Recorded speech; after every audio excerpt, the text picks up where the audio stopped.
Hello, David. We're looking forward to the board members conference end of February, early March, and we're really glad you're on board. Tell us give us your thoughts on the event. Well, I'm really excited by the possibility of board members and the staff discovering how many great ways there are to communicate and collaborate these days, mixing in face-to-face, which you need to do, but with all of the new tools around that young people are using, but also older people like me are using as well.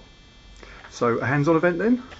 Very much. What we've been talking about is how we can bring together a lot of the free tools which are available, particularly from Google, to create your own little mini websites, blogs, your own collaborative working spaces, wikis, uploading photos, doing bits of video, mixing it all up together, doing some of that beforehand, but doing it on the spot.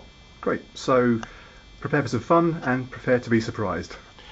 Absolutely, and prepare to be able to go back and say to your friends and colleagues, wow, look what we've done, and you can do it too. Great. David, look forward. Thanks very much.